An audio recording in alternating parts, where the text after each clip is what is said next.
fried chicken sandwich.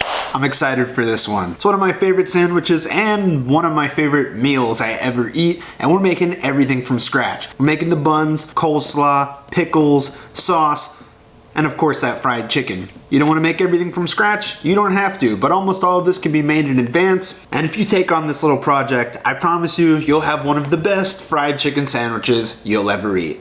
Let's go.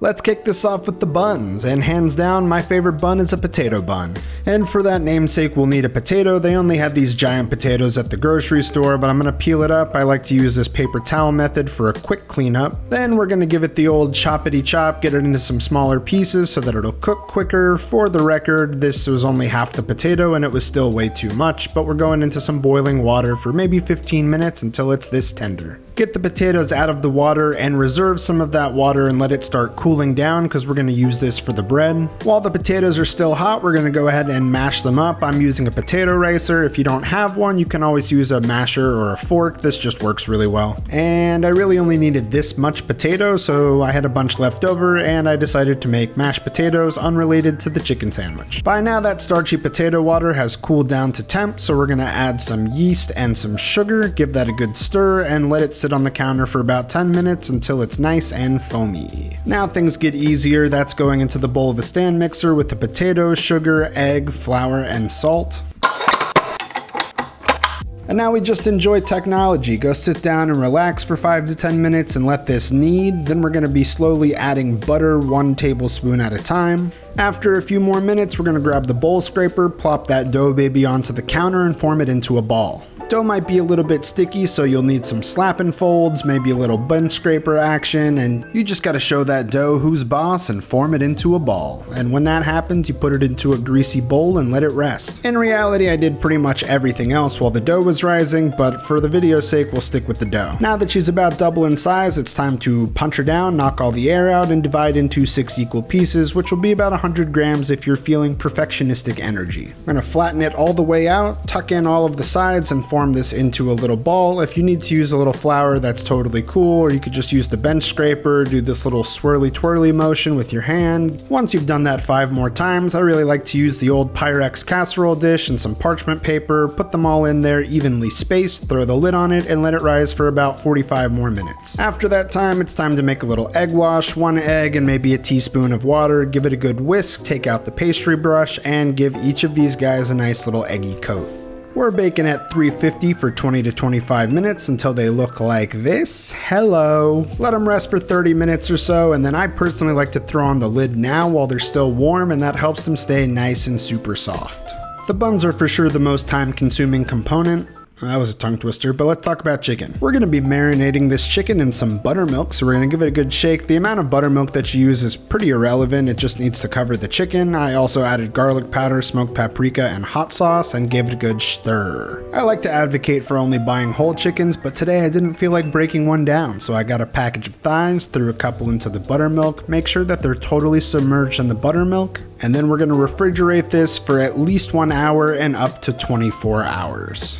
Time for some sweet and spicy pickles. If you want to use pickling cucumbers, you can do that. I'm using one of these English cucumbers, and then we're going to slice it into little pickle chip sized cucumber slices. Throw them in a bowl, and then we're going to salt these to draw out some moisture. This part's kind of optional, but I think it helps keep the pickles nice and crunchy. I almost forgot to add onions, which I like to do. Give them a good toss and let it sit on the counter for 10 to 30 minutes. Now that we've pulled out all that cucumber water, we're going to ironically grab a colander and go rinse off all of the salt. Just give them a quick rinse, nothing crazy, and then throw them into a towel to let them dry.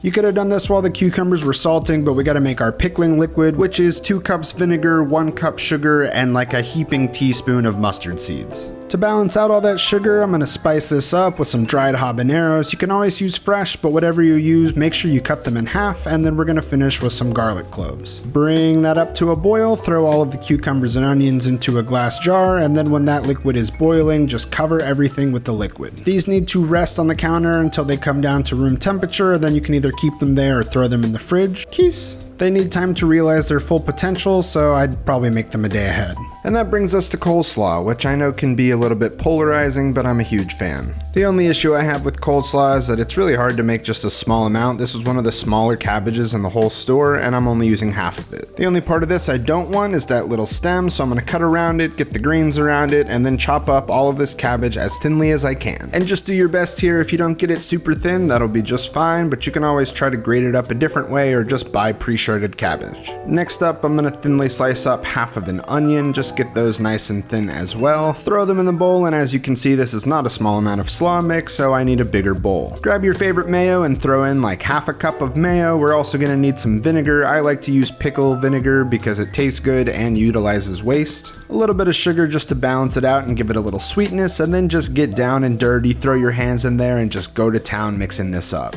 Finish with some salt and pepper to taste, adjust any other seasonings, sugar, vinegar that you might need, and then you're gonna just throw this into a container and throw it in the fridge until you're ready to eat.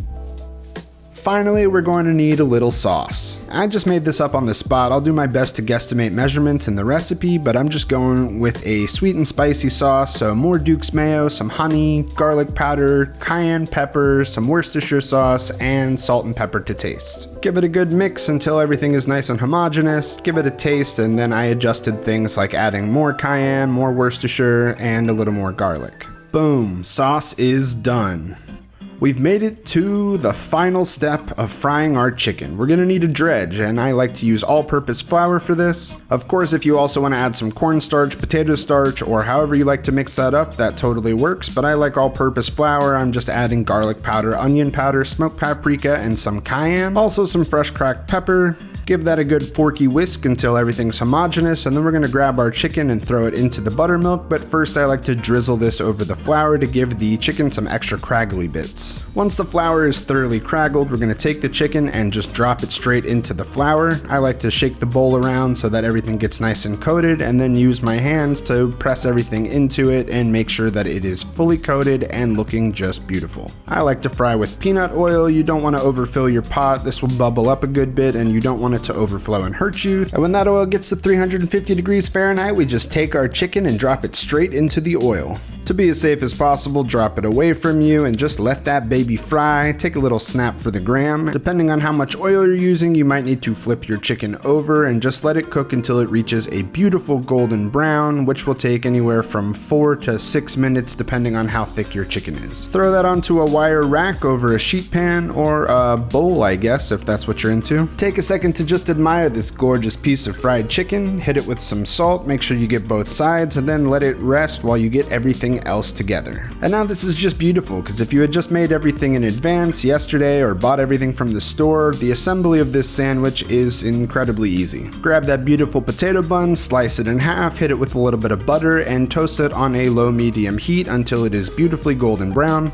And then starting from the bottom up, let's talk about how we've layered in all of these flavors, starting with the sauce, which is sweet, spicy, and creamy. Don't be shy with it. Our pickles are also sweet and spicy, and they have that nice kick of acid, which is going to help cut through the richness of this sandwich. The star of our show, that beautiful fried chicken, which has spice in the brine and the dredge. The coleslaw has a little bit of sweetness, the creaminess, the crunchiness, and some twang from that Duke's mayo. Finish with a little more sauce, because why hold back now? I'm certainly not on a diet. Plop on the top, and we have, God, just the most beautiful fried chicken sandwich you've ever seen. And I might have made some potato chips earlier, so let's add that to the plate. And I hope you're as excited as I am, so let's sit down and eat this fucking sandwich. Super duper stoked. This is about as perfect as it gets for me. Cheers. Yo, this is amazing. Well, fried chicken sandwich, make everything from scratch. Just make the chicken from scratch. I don't care what you do, but you gotta eat this sandwich. I hope to see you in the next video. Thanks for watching.